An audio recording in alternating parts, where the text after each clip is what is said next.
Halina po kayo at sundan natin ang love story ni Trina and Drew, My Lovely Bride. Huwag niyo pong kalimutan mag-subscribe sa aking channel para po sa mga susunod pa nating kakikilikan. Mag-like din po kayo at mag-share. Huwag niyo pong kalimutan ang notification bell para po lagi tayong updated. Kabanata 1. Trina keenly eyed the interior of the church. It was exactly the way she pictured the wedding to be. Flowers of different kinds were in abundance, adorning the red carpet, where the bride would walk. Their scent clashed with the signature perfume worn by the women present. But no one seemed to mind, as its guests chatted about while waiting for the ceremony to begin.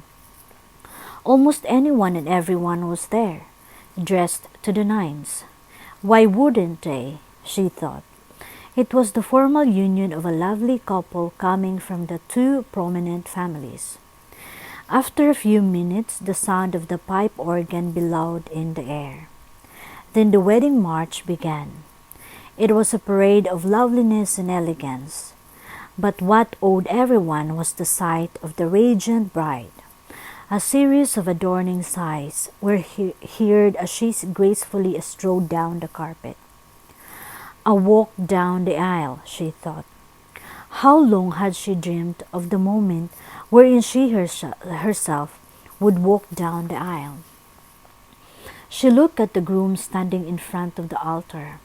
It was Mike, the man she loved, clad in a barong Tagalog.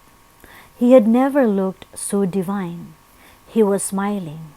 Not a trace of uncertainty could be found in his eyes as he looked at the woman marching towards him. Pagkatapos makipagkamay nito sa mga magiging biyenan, kinuha ni Mike ang kamay ng babaeng pakakasalan nito. At sabay nang humarap ang mga ito sa altar. Mabigat man sa kanyang loob, patuloy pa rin siya sa pagsaksi sa nagaganap na kasalan. Pakiramdam niya ay isang masamang panaginip lamang ang lahat ng iyon at ilang saglit lang ay maglalaho na parang bula ang mga figurang naroon. Ipinikit niya ang kanyang mga mata nang marinig niya ang pagsagot ni Mike ng I do sa tanong ng pare. Siguro sa kanyang pagmulat ay matatapos na ang bangungot na iyon. At iyon ang kanyang ginawa. Ngunit nang dumilat siya, naroroon pa rin ang lahat, ang mga bisita, ang pare, si Mike at ang bride nito. Totoo ang lahat ng kanyang nasasaksihan at hindi isang panaginip lamang. Gusto niyang magsisigaw, ngunit batid niyang kahit gawin niya iyon, matutuloy pa rin ang kasal. Ayaw na niyang dulutan pa ng kahihiyan ang kanyang sarili. She should remain calm. At upang magawa iyon, sinariwa niya ang pangakong binitawan ni Mike sa kanya noong mga panahong nasa kanya pa ang pag-ibig nito. Someday, you will walk down the aisle, and at the end of it, you will find me waiting for you. Bulong nito sa kanya habang nasa kasal sila ng isa sa mga brides nito. Nasa ika-4 na taon na sila sa kolehiyo. At ang lahat ng pangarap nila sa buhay ay abot kamay na lamang nila. What makes you so sure I'll be marrying you? Pabirong banat niya rito. Bakit? Hanggang ngayon ba ay nagdududa ka pa rin na para tayo sa isa't isa? Not really. It's just that it's too early to tell.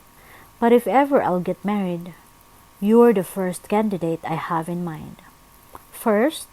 So that means mayroon ka pang ibang naiisip?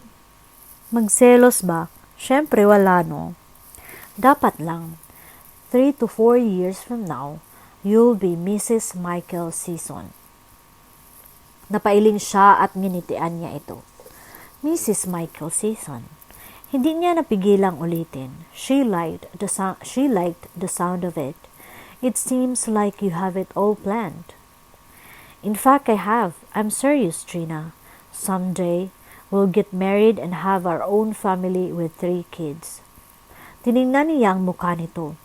Hindi nga ito nagbibiro. And she believed him. He had implanted in her mind that the two of them were meant to be together forever. But that was long ago, 4 years to be exact. Kinakasal na ngayon si Mike, ngunit hindi sa kanya. Sa ibang babae nito tinupad ang pangakong binitawan nito sa kanya. Nagpakawala siya ng isang malalim na hininga. Iyon dapat ang pinakamaligayang araw ng kanyang buhay kung siya lamang ang babaeng nasa tabi nito. Ngunit hindi. Sa nakikita niya, burado na ang kanyang alaala sa isip at puso nito.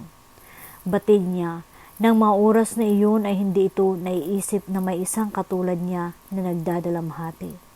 Ni hindi man lamang nito napansing isa siya sa mga taong nasa loob ng simbahan. Hindi na niya makayanan pa ang sakit na dulot ng kanyang nasasaksihan. Mahigpit na hinawakan niya ang handle ng kanyang bag. Iyon lang ang nag-iisang kasama niya. Tumayo siya mula sa pinakadulong pew at lumakad palabas ng simbahan. Katumbas ng bawat takbang ay ang walang patid na pagdaloy ng mga luha mula sa kanyang mga mata. Nang makarating siya sa may entrada ay muli siyang lumingon. Sa huling pagkakataon ay tiningnan niya ang lalaking kanyang pinakaiibig at ang babaeng katabi nito. They looked happy together. Ilang minuto na lang ang bibilangin at lalabas na ang mga ito ng simbahan. At iyon na ang simula ng buhay ng mga ito bilang magkabiyak. It would be the beginning of the fulfillment of their dreams, which was once hers.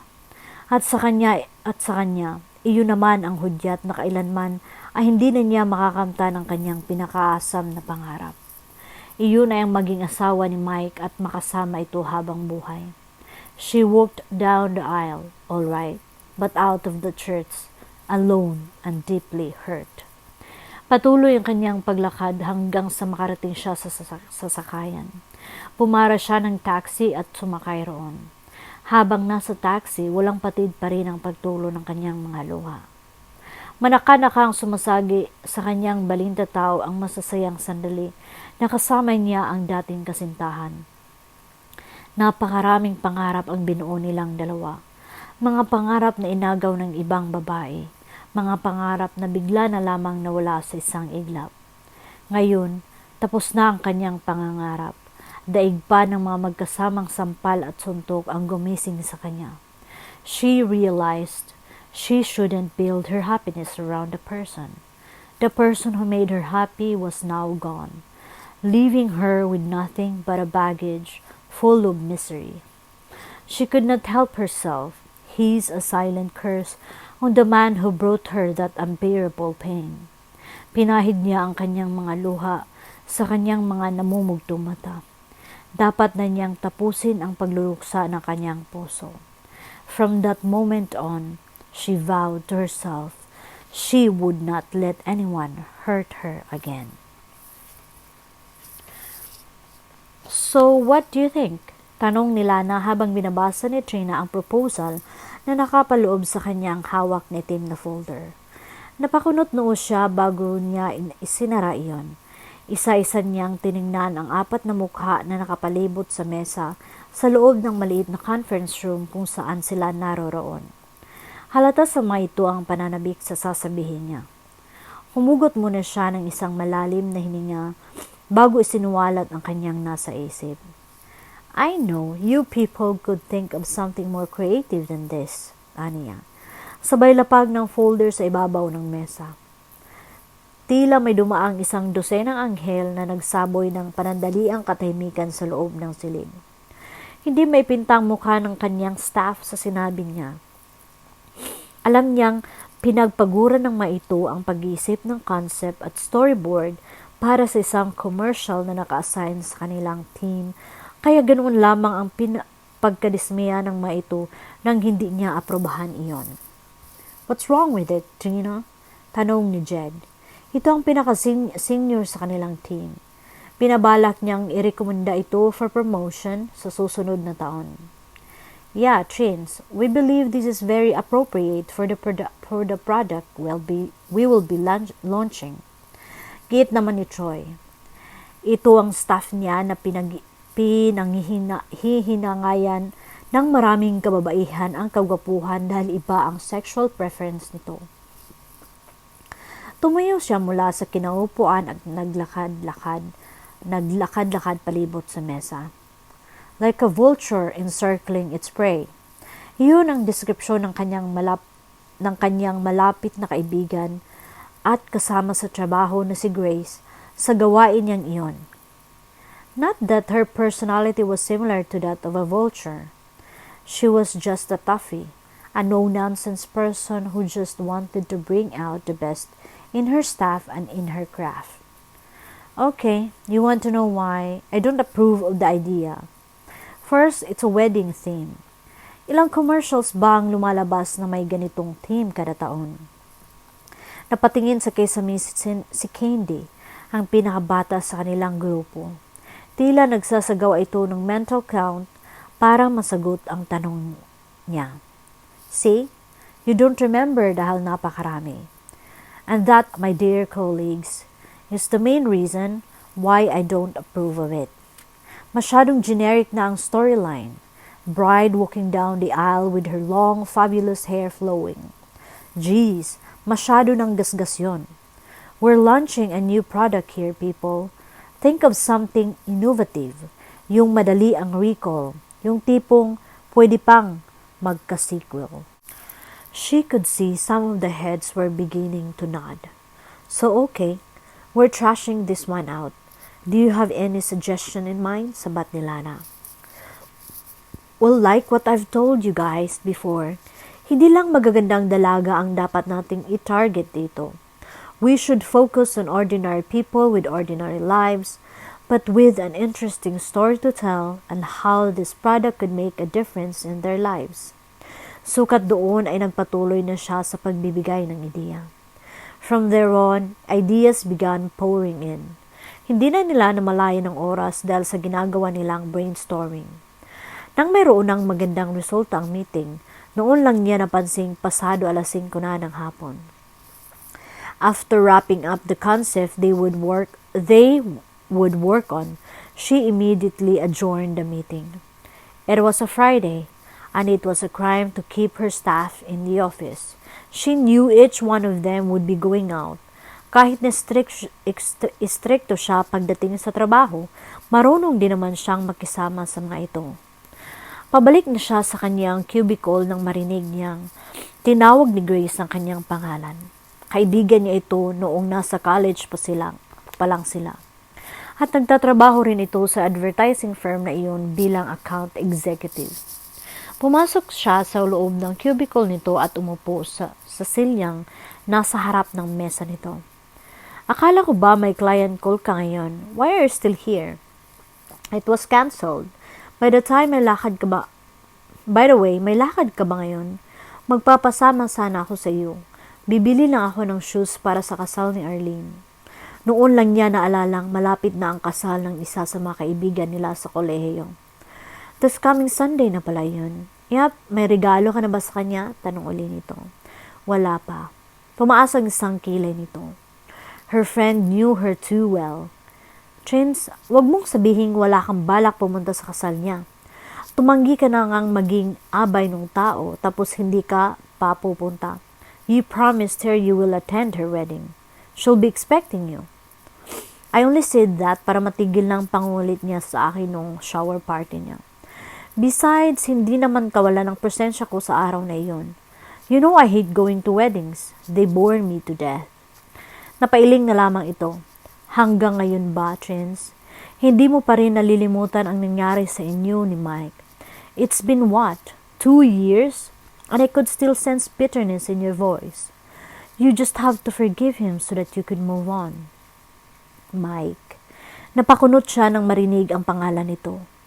Bagaman totoo ang sinabi ng kanyang kaibigan, ayaw niyang aminin na apektado pa rin siya sa ginawa sa kanya ng dating katipan. Grace, this isn't about Mike. As you can see, I've totally gotten over him, aniya. Base sa ekspresyon ng mukha nito ay tila hindi ito kumbinsido sa sinabi niya. Kaya, umiwas siya ng tingin dito. She knew she was transparent as a sparkling water. Ganoon na lamang kalalim ang pilat na iniwan ng kanyang unang pag-ibig sa kanyang pagkatao. Sa tuwing maalala niya iyon, parang kahapon lamang nangyari ang lahat. Nag-aaral pa siya noon sa isang state university. Mike was one of those popular guys in college. Gwapo ito, matalino at mayaman. Ngunit kahit ganoon ito, walang kaere-ere ito. He was a nice guy, and it was not hard to admire and fall in love with him. Kaya hindi na nakapagtataka na maraming babae ang humahanga rito at kabilang niya siya sa mga iyon. Though they attended the same school, they did not belong in the same crowd. She was not like Mike. She was ordinary and plain as a cup of rice. No additives, no spices. Hindi siya kilala nito.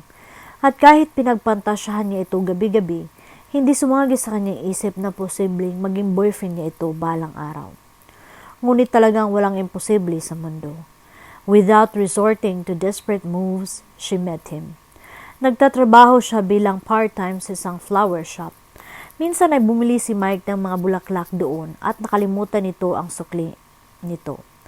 Nang makita niya ito sa campus kinabukasan, ibinalik niya rito ang nakalimutang sukli nito. Noong una ay ayaw nitong tanggapin ang nasabing pera. Tip na lang daw iyon sa kanya. But she refused to accept the money. He then flashed that smile which could melt any woman's heart. Sinabi nitong papayag itong tanggapin ang sukli kung sasama siya ritong kumain sa labas. Of course, she agreed. And from then on, they became friends. Later on, he fell for her. Marahil ay nahulog ang loob nito sa kanya dahil sa kanyang pagiging mabait at maalalahanin. Iyon lang naman ang kanyang kayang ipagkaloob dito dahil hindi naman siya gaanong kagandahan kung may tuturing. Nevertheless, he made her feel special. Despite their differences and numerous distractors, they had a happy relationship. Even after graduation, they remained intact. It had been smooth sailing for them. Well, it almost was, until that woman came into the picture. Bumalik sa kasalukuyan ang kanyang diwa nang muling magsalita si Grace. Trins, he's already miles away living his own life with his own family. Dapat nga maging masaya ka dahil kahit hindi kayo nagkatuluyan maayos naman ang lagay niya. What makes you so sure he's happy with that woman? Who knows? Baka nagsisi na siya sa pagpapakasal sa babaeng iyon. Maybe one day, he'll be back. Trins, don't say that. It's not good to think ill of other people. I'm not thinking ill of them. Like you said, he has his own life and I got mine. Pero paano nga kung pumalik si Mike sa'yo? Anong gagawin mo? I'll make him fall for me and then I'll get even. Matatag na pahayag niya. Halatang nabigla ito sa kanyang sinabi. Sukat doon ay binawi niya ang kanyang sinabi. Don't worry, I was just kidding. Natatawang dugtong niya. Mabuti naman kung ganoon. I don't want to see a friend of mine throw her life down the drain just because of a man. Of course, you wouldn't. Tapos na yon. Paniniguro niya. Pasado 11:00 na ng gabi nang makarating si Trina sa kanilang bahay. Mula sa labas nakita niyang bukas pa ang ilaw sa sala. Malamang ay nakatulugan na naman ang kanyang ina ang panonood ng telebisyon. Hindi na siya bumusina para hindi ito magising. Bumaba siya ng kanyang sasakyan at siya na lang ang nagbukas ng gate. Nang makapasok siya sa loob ng bahay, nadatgan niya ang kanyang ina sa sala na naidlip sa tumba-tumba. Napangiti siya nang makita ang pagkahimbing nito. Sa lahat ng magagandang naidulot ng pagiging matagumpay niya sa trabaho, ang pinaka-importante sa kanya ay ang kaginhawaang naibibigay na niya ngayon sa kanyang ina. Nasa kolehiyo pa lang siya nang pumanaw ang kanyang ama, samantalang ang kanyang kapatid naman ay 3 taong gulang pa lamang ng mga panahon iyon. Batid niyang malaki ang naging hirap ng kanyang ina para may taguyod silang magkakapatid, kaya karapat-dapat lamang na makaranas ito ng isang komportableng buhay. Ginawaran niya ito ng marahang halik sa noo at saka pinatay ang telebisyon. Naalimpungatan ito nang tumahimik ang paligid. "Oh, nandiyan ka na pala. Ginabi ka na naman sa opisina?" "Hindi ako sa opisina galing. May midnight sale kasi sa Greenbelt. Nagpasama si Grace na mag-shopping." Tugon niya habang naglalakad patungo sa kusina para kumuha ng malamig na tubig. "Mabuti naman kung ganoon. Kailangan mo ring mag-relax paminsan-minsan. Hindi yung puro trabaho. Ang takot ko nga ay baka mas mauna ka pa sa akin niyan sa ginagawa mo." "Si mama naman." Lambing niya rito nang makabalik siya sa sala. "As you can see, I'm a picture of a good health. And besides, ayaw ba ninyo iyon? May anak kayong masipag." "Hindi naman sa ayaw ko, anak. Natutuwa nga ako at matagumpay ka sa iyong trabaho. Pero syempre, hindi lang naman ang trabaho ang dapat mong pagtuunan ng pansin." Napailing siya. Alam niya kung ano na naman ang kahinat nga ng pag-uusap nilang iyon. Gaya ng karamihang matanda, may pagka-traditional ang pananaw nito sa buhay. Para dito, hindi kumpleto ang isang babae kung hindi ito nakakapag-asawa at nagkakaroon ng anak. Anak, dapat ay iniisip mo rin ang iyong sarili. Gusto ko sana kitang makitang lumagay sa tahimik nang sa ganoon ay panatag ng loob ko kung sakali mang sumakalbilang buhay ako. Here we go again, anang isip niya. Mahal niya ang kanyang ina pero nakukulitan siya rito sa tuwing ungkatin nito ang tungkol sa pag-aasawa. Mamatagal pa bago kayo isama ni San Pedro sa roll call niya. At saka wala namang kaso kung tumandang dalaga ako. I promise if ever na magkaganyan ako, na mas gugustuhin ko pang mangyari, hindi ako magiging katulad ni Auntie Bertha na masungit. At kung inaalala ninyo na wala akong magiging kaagapay sa aking pagtanda, no problem. If at the age of 32 at hindi pa ako nakakapag-asawa, kukuha ako ng sperm donor para magkaroon ako ng anak. Hay naku, Katrina, iyan ang huwag na huwag mong gagawin. Kahit na matanda ka na, ay malilintikan ka pa rin sa akin. Natawa siya sa reaksyon nito. Iyon lang naman ang kanyang kailangang sabihin para matapos ang diskusyon nila. Sa sandali pa siyang lumagay sa sala para makipagkwentuhan dito. Then she kissed her mother goodnight and went to her room. Gina was finally getting married. She found herself walking down the aisle, which was beautifully decorated with flowers and scented candles.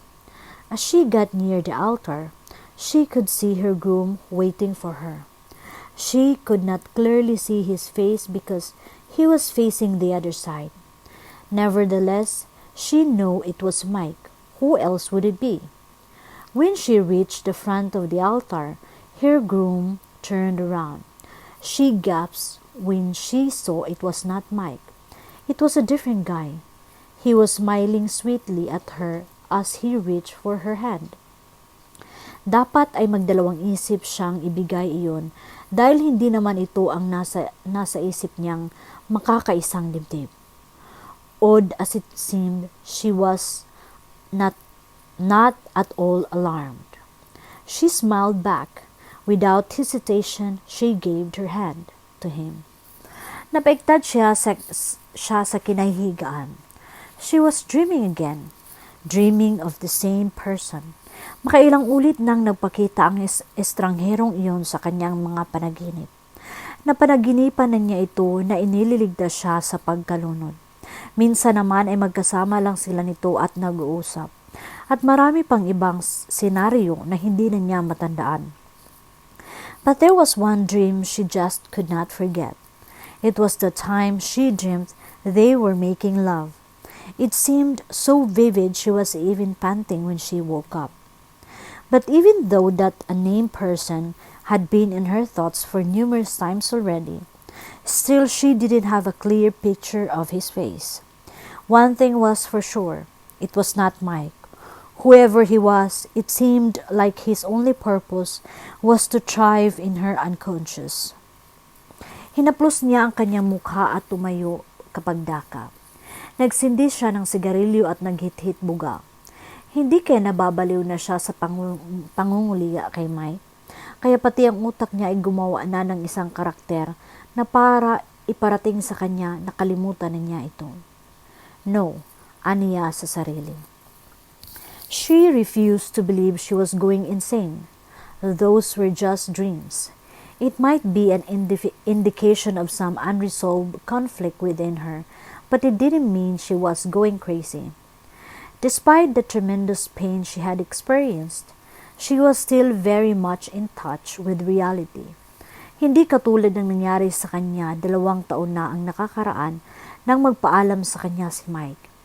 Iyon ang panahon na halos mabaliw siya sa labis na kalungkutan at naging dahilan para mapabayaan niya ang kanyang trabaho, ang kanyang sarili, pati na rin ang mga taong malalapit sa kanya.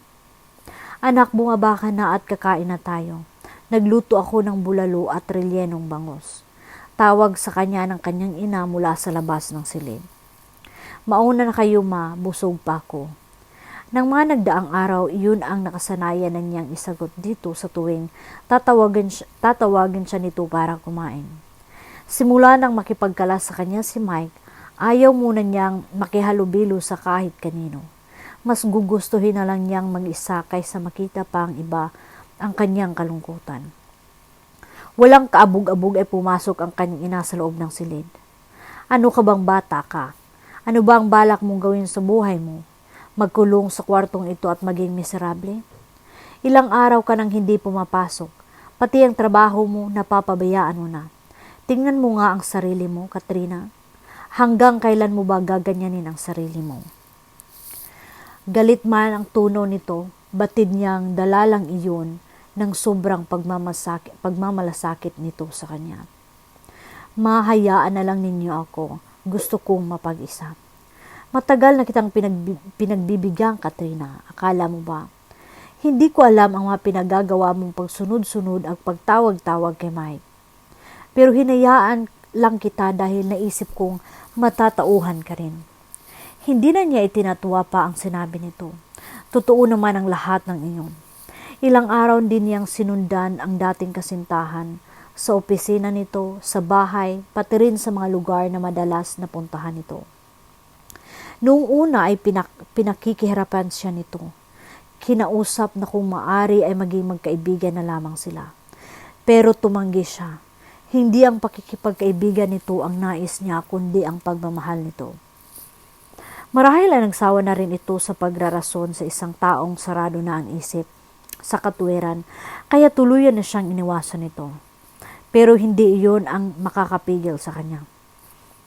Pinagpatuloy pa rin niya ang pagsunod-sunod dito hanggang sa dumating sa punto na harap-harapang sabihin nito sa kanya na ayaw na siyang makita pa nito.